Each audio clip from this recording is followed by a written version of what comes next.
ನಿನ್ನೆ ದೇವೇಗೌಡರು ಆಡಿದ ಮಾತುಗಳಿಗೆ ಇವತ್ತು ಮುಖ್ಯಮಂತ್ರಿ ಸಿದ್ದರಾಮಯ್ಯನವರು ಮಾಧ್ಯಮ ಹೇಳಿಕೆ ಕೊಟ್ಟು ನಿಮ್ಮ ಮಾತು ಆಶ್ಚರ್ಯ ತರ್ತಾ ಇದೆ, ಕನಿಕರ ಉಂಟು ಮಾಡ್ತಾ ಇದೆ. ಪ್ರಾದೇಶಿಕ ಪಕ್ಷ ನಡೆಸ್ತಾ ಇದ್ದೀರಿ, ಇಳಿ ವಯಸ್ಸಿನಲ್ಲಿ ಶರಣಾಗತಿ ಬಗ್ಗೆ ಯಾಕೆ ಮಾತಾಡ್ತಾ ಇದ್ದೀರಿ ಅಂದರೆ ಮೋದಿ ವಿಚಾರದಲ್ಲಿ ಪ್ರಧಾನಮಂತ್ರಿ ಏಕಚಕ್ರಾಧಿಪತಿಯೂ ಅಲ್ಲ, ಮುಖ್ಯಮಂತ್ರಿ ಮಾಂಡಲಿಕನೂ ಅಲ್ಲ. ಕರೆಕ್ಟ್, ಅದು ಎರಡೂ ಅಲ್ಲ. ಅದು ಒಂಥರ ಈಗ ನಾನು ಪದೇ ಪದೇ ಅವಾಗ ರೇಗಿಸ್ತಾ ಇರ್ತೀನಿ. ಈ ಜಿಲ್ಲಾ ಉಸ್ತುವಾರಿ ಮಂತ್ರಿಗಳು ಚಕ್ರಾಧಿಪತಿಗಳು ಅಲ್ಲ, ಅವರ ಕೈ ಕೆಳಗಿರುವಂಥ ಪಾಪ ಹಿಂದೆ ಮುಂದೆ ಓಡಾಡಬೇಕಾದಂಥ MLAಗಳು ಮಂಡಲಿಕರು ಅಲ್ಲ ಅಂತ ನಾನು ಹೇಳ್ತಿರ್ತೀನಿ ಯಾವಾಗಲೂ. ಹಾಗೆ ನಿಜ, ಅದು ಕರೆಕ್ಟ್ ಅದು ಅಂತಂದಿದ್ದಾರೆ. DK ಶಿವಕುಮಾರ್ ಅವ್ರಿಗೆ ತೋಚಿದ್ದೇನೋ ಹೇಳಿದ್ದಾರೆ. 64 ವರ್ಷದ ರಾಜಕೀಯ ಜೀವನದಲ್ಲಿ ಕರ್ನಾಟಕ ಜನತೆಯ ಸಂಪತ್ತು ಎರಡು ಮಹಾನುಭಾವರು ಈ ರಾಜ್ಯ ಆಳ್ತಾರೆ. ಆ ಪುಣ್ಯಾತ್ಮರಿಗೆ ನಮೋ ನಮೋ. ಒಬ್ಬ ರಾಜ್ಯದ ಮುಖ್ಯಮಂತ್ರಿ ಕೇವಲ 6 ಕೋಟಿಯ ಜನತೆಯ ಮುಖ್ಯಮಂತ್ರಿ, 150 ಕೋಟಿಯ ಜನತೆಯ ಈ ಒಬ್ಬ ಪ್ರಧಾನಮಂತ್ರಿಯ ಬಗ್ಗೆ ಒಬ್ಬ ಮುಖ್ಯಮಂತ್ರಿ.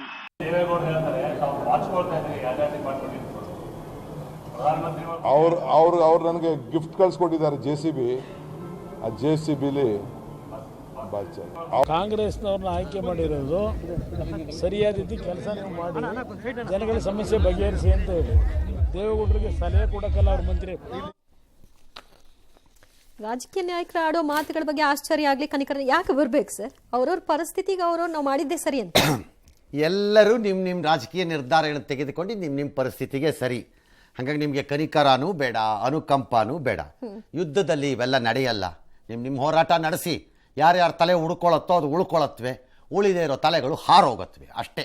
ಎಸ್, ಜೂನ್ 4ರ ಫಲಿತಾಂಶದ ಬಳಿಕ ಕಾಂಗ್ರೆಸ್ ಸರ್ಕಾರ ನಾಯಕತ್ವ ಬದಲಾಗುತ್ತೆ ಅನ್ನೋ ಚರ್ಚೆಗೆ DCM DK ಶಿವಕುಮಾರ್ ಇಂಬು ಕೊಟ್ಟಿದ್ದಾರೆ. ಮೈಸೂರಿನ ಒಕ್ಕಲಿಗರ ಸಭೆಯಲ್ಲಿ ಮಾತನಾಡಿರುವ DKಶಿ, ದೆಹಲಿಯಲ್ಲಿ ಏನಾಗಬೇಕು ಅದು ತೀರ್ಮಾನ ಆಗಿದೆ, ತಲೆ ಕೆಡಿಸ್ಕೊಳ್ಳೋಕೆ ಹೋಗಬೇಡಿ, ಸ್ವಲ್ಪ ದಿನ ಅಷ್ಟೇ, ಇದು 5 ವರ್ಷದ ಸರ್ಕಾರ ಅಲ್ಲ, 10 ವರ್ಷದ ಸರ್ಕಾರ, ನೀವು ಬೆಂಬಲವಾಗಿ ನಿಲ್ಲಬೇಕು ಅಷ್ಟೇ ಅಂತ ಕೋರಿದ್ದಾರೆ. ಆದರೆ DKಶಿ ಸಿಎಂ ಆಸೆಗೆ ಸಚಿವ MB ಪಾಟೀಲ್ ಟಾಂಗ್ ಕೊಟ್ಟಿದ್ದಾರೆ. ಸದ್ಯಕ್ಕೆ ಸಿಎಂ ಕುರ್ಚಿ ಖಾಲಿ ಇಲ್ಲ ಅಂತ ಹೇಳಿದ್ದಾರೆ. ನಡೀತಿಲ್ಲ, ಡೆಲ್ಲಿಲಿ ನಡೀಬೇಕು ಅಂತ. ಡೆಲ್ಲಿಲಿ ಏನಾಗಬೇಕು ಅದು ತೀರ್ಮಾನ ಆಗಿದೆ. ಚರ್ಚೆ ಬೇಡ, ಅದಕ್ಕೆ ಚರ್ಚೆ ಆಗೋದು ಬೇಡ. ಇದು 5 ವರ್ಷದ ಸರ್ಕಾರ ಅಲ್ಲ, 10 ವರ್ಷದ ಸರ್ಕಾರ ಇರ್ತದೆ.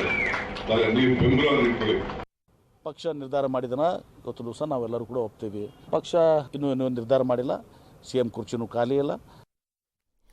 CM ಕುರ್ಚಿ ಖಾಲಿ ಇಲ್ಲ, DKನೂ ನಾಳೆ ಅಂತ ಹೇಳಿಲ್ಲ. ಹೌದು, ದೆಹಲಿ ಮಾಡ್ತಾರೆ, ತೀರ್ಮಾನ ಆಗಿದೆ. ಯಾವಾಗ ನಮಗೇನು ಗೊತ್ತು? ಹೌದು, ಈ ಎಲೆಕ್ಷನ್ ಆದ್ಮೇಲೆ ಹೇಳಿರೋದು ಅಲ್ವಾ? ಇದು 5 ವರ್ಷದಲ್ವಾ ಸರ್ ಅವಧಿ? 10 ವರ್ಷದ ಬಗ್ಗೆ ಮಾತಾಡ್ತಾರೆ. ನಾವು ಮತ್ತೆ 5 ವರ್ಷ ಅಧಿಕಾರಕ್ಕೆ ಬರ್ತೀವಿ ಅಂತ. ಈಗ ನರೇಂದ್ರ ಮೋದಿ ನಾನು 2047 ಬಗ್ಗೆ ಯೋಚನೆ ಮಾಡ್ತೀನಿ ಅಂದ್ರೆ ಅರ್ಥ ಏನು? ಅಂದ್ರೆ 23 ವರ್ಷ ಅವರೇ ಇರ್ತಾರೆ ಅಂತ ಅರ್ಥನಾ? ಇಲ್ಲ, ಹಂಗಲ್ಲ. ನಮ್ಮ ಪಕ್ಷ ಇರುತ್ತೆ ಅಂತ ಅವ್ರಿಗೆ. ಹಾಗೆ ಇವ್ರಿಗೆ ಇನ್ನು 10 ವರ್ಷದ ಸರ್ ನರೇಂದ್ರ ಮೋದಿ 2014 ಬಂದಾಗ 14 ಚುನಾವಣೆ ಬಗ್ಗೆ ಇನ್ನು ಮಾತಾಡೋದು ಬಿಟ್ಬಿಡಿ, 19 ಬಗ್ಗೆ ಮಾತಾಡೋಣ ಅಂತಿದ್ರು. ಹೌದು, ಮುಂದಕ್ಕೆ ಹೋಗ್ತಾ ಇದ್ರು. ಹಾಗೆ ಅವ್ರು ಹೇಳಿದ್ದಾರೆ ಅಲ್ವಾ? ಓಕೆ. ಈ ಖಾಸಗಿ ಸುದ್ದಿ ಸಂಸ್ಥೆಗೆ ಪ್ರಧಾನಮಂತ್ರಿಗಳು ಒಂದು ಸಂದರ್ಶನ ಕೊಟ್ಕೊಂಡಿದ್ದಾರೆ. ರಾಮ ಮಂದಿರದ ವಿವಾದ ಡ್ಯಾಶ್ ಡ್ಯಾಶ್ ಡ್ಯಾಶ್ ಎಲ್ಲ ಮಾತಾಡಿದ್ದಾರೆ. ಅದು ಮತ ಬ್ಯಾಂಕ್ಗಾಗಿ ಅಸ್ತ್ರ ಆಗಿತ್ತು. ಪ್ರಕರಣಕ್ಕೆ ಇತ್ಯರ್ಥಕ್ಕೆ ಸಾಕಷ್ಟು ಅವಕಾಶ ಇತ್ತು, ಮಾಡಲಿಲ್ಲ. ಕಾಂಗ್ರೆಸ್ನವ್ರನ್ನು ತಳ್ಕೊಂಡು ಹೋಗ್ಬಿಟ್ರು. ಚುನಾವಣಾ ಬಾಂಡನ್ನು ಸಮರ್ಥಿಸ್ಕೊಂಡಿದ್ದಾರೆ. ಕಾರಣ, ಉದ್ಯಮಿಗಳು ಬಂದು ಹಣನ ಕೊಡೋಕ್ಕೆ ಅಂತ ಪೊಲಿಟಿಕಲ್ ಪಾರ್ಟೀಸಿಗೆ ಬರ್ತಾಯಿದ್ರು. ಬ್ಲ್ಯಾಕ್ ಕೊಡೋಕ್ಕಾಗ್ತಿರಲಿಲ್ಲ, ವೈಟ್ ಕೊಡಬೇಕು ಅಂದರೆ ಚೆಕ್ಕಲ್ಲಿ ಕೊಡಬೇಕಾಗ್ತಿತ್ತು.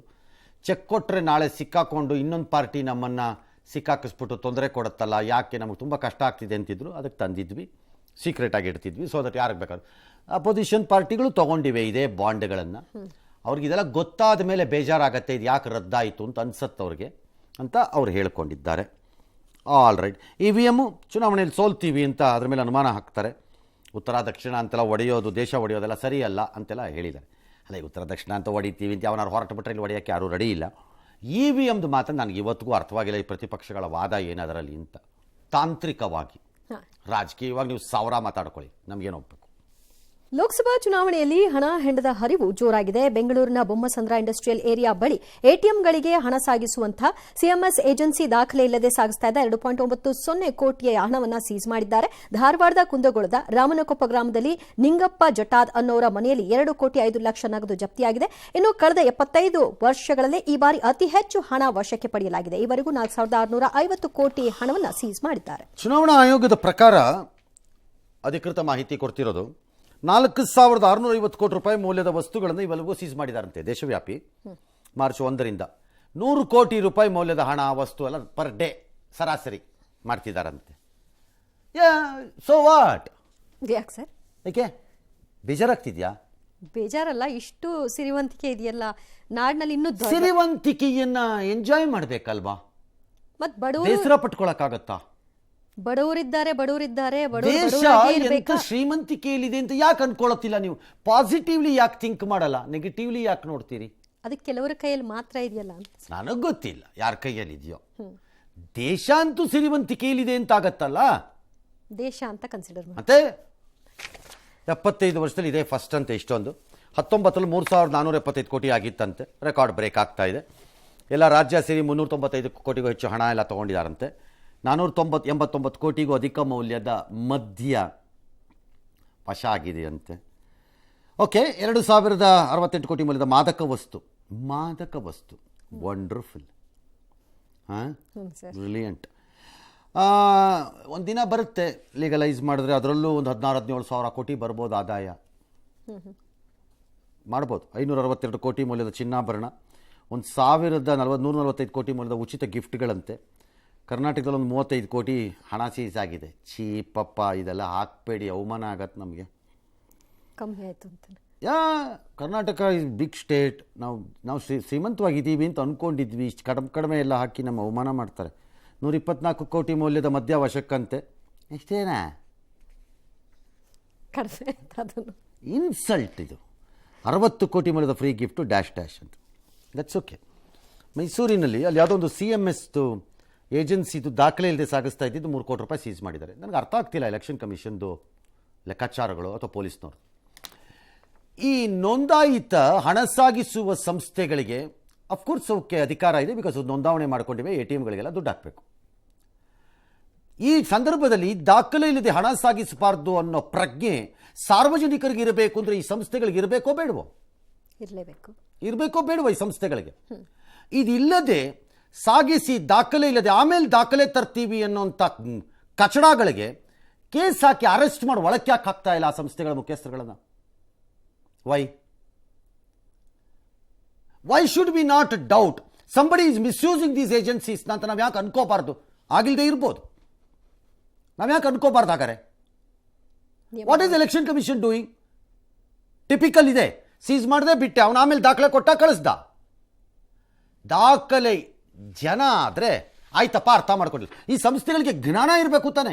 ದಾಖಲೆ ಇಲ್ಲದೆ ನಾವು ಹಣ ಅದೇ ಅವ್ರ ಉದ್ಯೋಗ. ಈ ಸಂದರ್ಭದಲ್ಲಿ ದಾಖಲೆ ಇಲ್ಲದೆ ಹಣ ಸಾಗಿಸಬಾರ್ದು ಅಂತ ಇರಬೇಕು ತಾನೇ ಅವ್ರುಗಳಿಗೆ.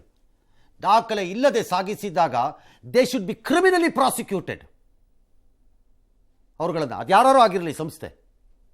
What nonsense it is. ಇನ್ನು ಈ 3,000 ಕೋಟಿ 40,000 ಕೋಟಿ 66,000 ಕೋಟಿ ಹಿಡಿದಿದ್ದೀವಿ ಅಂತ ಹೇಳಿದಾರಲ್ಲ, ಹಿಡಿದಿರ್ಬೋದು, ಜಾಸ್ತಿ ಆಗಿರುತ್ತೆ.